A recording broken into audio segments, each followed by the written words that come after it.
ಸೂರ್ಯಕಾಂತಿ. ಅಲ್ಲ ರೀ, ಕಾಂತಿ ಏನೋ ಒಳ್ಳೆ ಇರ್ಬೋದು, ಆದ್ರೆ ನಾಳೆ ಅವಳು ಗಂಡನ ಮನೆಯವ್ರು ಏನಾದ್ರು ನಿನ್ನ ಆಸ್ತಿ ಎಲ್ಲ ಎಲ್ಲಿ ಅಂತ ಕೇಳಿದ್ರೆ ಅವಳು ಇಲ್ಲಿದೆ ಅಂತ ತೋರಿಸ್ತಾಳೆ. ಆಮೇಲೆ ಈ ಆಸ್ತಿ ಎಲ್ಲ ಅವಳು ಗಂಡನ್ಗೆ ಹೋಗುತ್ತಷ್ಟೆ. ನಾನು ಇದನ್ನೆಲ್ಲ ಯೋಚನೆ ಮಾಡಿರ್ಲಿಲ್ಲ. ನೀನು ಹೇಳಿದ್ ಒಳ್ಳೇದಾಯ್ತು. ಇದಕ್ಕೆ ಇವತ್ತೇ ಒಂದು ವ್ಯವಸ್ಥೆ ಮಾಡ್ತೀನಿ. ಅವನು ಒಳ್ಳೆಯವನು ಅನ್ಕೊಂಡು ನನ್ನನ್ನೇ ಅವನಿಗೆ ಒಪ್ಪಿಸ್ಕೊಂಡೆ. ಇಡೀ ಜಗತ್ತೇ ನನ್ಗೆ ಎದುರು ನಿಂತರು ಅವನು ನನಗೆ ಜೊತೆಯಾಗಿರ್ತಾನೆ ಅನ್ಕೊಂಡೆ. ಆದ್ರೆ ಅವನು ಆಸೆ ಪಟ್ಟಿದ್ದು. ಯಾರ ಬಗ್ಗೆ ಹೇಳ್ತಿದ್ದೀರಾ ನೀವು? ಶರಣ ಅವನ ಹೆಸರು ಎತ್ತಬೇಡ ಕಾಂತಿ. ಮೋಸ್ಗಾರ ಅವನು. ಅವನು ಮದುವೆ ಆಗಿದೆ ಕಾಂತಿ, ಆದ್ರೂ ನನ್ನ ಜೀವನದಲ್ಲಿ ಆಟ ಆಡಕ್ ಬಂದಿದ್ದಾನೆ. ಹೌದಾ? ಶರಣಂಗ್ ಮದ್ವೆ ಆಗಿದ್ಯಂತ? ಇಲ್ಲ, ನನಗ್ ನಂಬಿಕೆ ಬರ್ತಿಲ್ಲ. ನಿಮಗೆ ಯಾರೋ ಸುಳ್ಳು ಹೇಳಿರ್ಬೇಕು. ಸುಳ್ಳಲ್ಲ ಕಾಂತಿ, ನಾನು ಅವ್ರ ಮನೆಯವ್ರ ಹತ್ರನೇ ಮಾತಾಡಿದ್ದೀನಿ ಅಂದ್ಮೇಲೆ ಹೇಗ್ ಸುಳ್ಳಾಗತ್ತೆ? ಇಂಥ ಮೋಸ್ಗಾರನ್ನ ನಾನು ಸುಮ್ಮನೆ ಬಿಡಲ್ಲ, ಕೊಂದು ಬಿಡ್ತೀನಿ. ನಾನು ಜೈಲ್ಗೆ ಹೋದ್ರೂ ಪರವಾಗಿಲ್ಲ, ನನಗಾದ್ರೂ ಯಾರಿದಾರ ಹೇಳು? ಇರೋನೊಬ್ಬ ಗಂಡ ಮಗ ಹೇಗ್ ಬೇಕಾದ್ರೂ ಬದುಕೋತಾನೆ. ಅದಕ್ಕೆ ನನಗೆ ಯಾರು ಬೇಡ, ನಾನು ಯಾರ ಜೊತೆನೂ ಮಾತಾಡಲ್ಲ. ದಯವಿಟ್ಟು ನನ್ನನ್ನು ಒಂಟಿಯಾಗಿ ಬಿಟ್ಬಿಡಿ. ಅಲ್ಲ, ಏನಾಗಿದೆ ಅವಳಿಗೆ? ಇತ್ತೀಚೆಗಂತೂ ಮನೆ ಕೆಲಸದಲ್ಲೂ ಆಸಕ್ತಿ ತೋರಿಸ್ತಿಲ್ಲ. ಯಾವಾಗಲೂ ಬೇಜಾರು ಮಾಡ್ಕೊಂಡಿರೋ ಥರ ಇರ್ತಾಳೆ.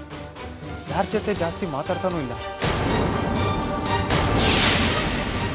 ಅವಳಿಗೆ ಏನಾಗಿದೆ ಅಂತ ಯಾರಾದರೂ ವಿಚಾರಿಸಬಾರ್ದಾ? ನೀನೇ ಕೇಳು ಮಂಜು, ನಿನ್ನನ್ ಕಂಡ್ರೆ ಅವಳಿಗಿಷ್ಟ ಅಲ್ವಾ? ನನಗಿಂತ ಸತ್ಯನ್ ಕಂಡ್ರೆ ಅವಳಿಗಿಷ್ಟ. ಮನಸ್ಸಿನಲ್ಲಿ ಏನೇ ಇದ್ದು ಸತ್ಯನ ಹತ್ರ ಹೇಳ್ಕೊತಾ ಇದ್ವಿ. ಇರಿ, ಸತ್ಯ ಬಂದ್ರೆ ಏನಾಗಿದೆ ಅಂತ ವಿಚಾರಿಸೋದಕ್ಕೆ. ಯಾರು ಬೇಕಿತ್ತು? ಶರಣ? ಇಲ್ಲ ರೀ, ನೀವ್ಯಾರು? ಹಾ, ನಮ್ಮಣ್ಣ ಕೇಳ್ಕೊಂಡ್ ಬಾ ಅಂತ ಹೇಳಿ ಕಳಿಸ್ತಾ, ಅದಕ್ಕೆ ಬಂದೆ. ಶರಣ ಇದ್ರೆ ಸ್ವಲ್ಪ ಕರೀತೀರಾ? ಅವರೆಲ್ಲಿ ಮನೇಲಿರ್ತಾರೆ, ವಾರಕ್ಕೊಂದ್ಸಲ ಮನೆಗೆ ಬರ್ತಾರೆ. ಹೌದಾ? ಮತ್ತೆ ವಾರ ಪೂರ್ತಿ ಎಲ್ಲಿರ್ತಾರೆ? ಅದೆಲ್ಲೋ ಡ್ರೈವರ್ ಕೆಲಸ ಮಾಡ್ತಾರೆ, ಎಲ್ಲಿ ಅಂತ ನನಗೂ ಗೊತ್ತಿಲ್ಲ. ವಾರಕ್ಕೊಂದ್ಸಲ ಮಾತ್ರ ಬರ್ತಾರೆ. ಓ, ಏನಾಗ್ಬೇಕು ಹೇಳಿ, ಅವ್ರು ಬಂದ್ರೆ ಹೇಳ್ತೀನಿ. ನಿಮ್ಮ ಅಣ್ಣನ ಹೆಸರೇನು? ಅದು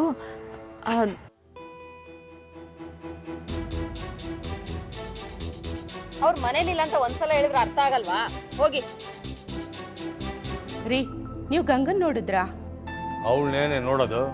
ಏನ್ ತಲೆ ಬೋಡ್ಸ್ಕೊಂಡಿದ್ದಾಳ ಹೊಸದಾಗಿ ನೋಡೋದಕ್ಕೆ? ಯಾಕ್ರಿ ಹೀಗೆಲ್ಲ ಮಾತಾಡ್ತಿದ್ದೀರಾ? ಬೆಳಗ್ಗೆಯಿಂದ ಗಂಗಾ ಕಾಣಿಸ್ತಾ ಇಲ್ಲ. ನಾವೆಲ್ಲರೂ ಎಷ್ಟೊಂದು ಗಾಬರಿ ಆಗಿದೀವಿ ಗೊತ್ತಾ? ಅವಳು ಯಾವುದೋ ಕೆರೆನೋ ಬಾವಿನೋ ನೋಡ್ಕೊಂಡಿರ್ತಾಳೆ, ಇಲ್ಲ ಯಾವ ಜೊತೆನೋ ಓಡೋಗಿರ್ತಾಳೆ. ಏನೀಗ ನಿಮಗೇನು ಅಂತ ಕೇಳ್ತಿರೋದು? ಬೇರೆಯವ್ರ ಯೋಚನೆ ಬಿಟ್ಟು ನಿಮ್ಮ ಕೆಲಸ ನೀವು ನೋಡ್ಕೊಳ್ಳಿ, ಅಷ್ಟು ಸಾಕು. ಆಯ್ತಪ್ಪ, ನೀವೆಲ್ಲ ದೊಡ್ಡವ್ರು ಹೇಳ್ದಾಗೆ ಆಗ್ಲಿ.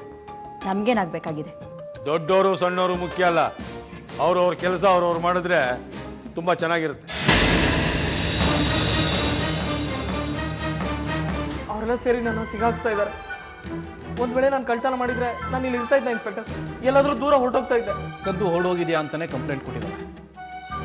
ತಪ್ಪಿಸ್ಕೊಂಡು ಹೋಗ್ತಿದ್ದ ನಿನ್ನ ಅವ್ರ ಕಡೆಯವರು ಅಟ್ಟಾಡ್ಸ್ಕೊಂಡು ಹಿಡ್ಕೊಂಡು ಬಂದ್ರಂತೆ. ಎಲ್ಲ ಸುಳ್ಳು ಇನ್ಸ್ಪೆಕ್ಟರ್, ನೀವೇ ನೋಡಿದ್ರಲ್ಲ.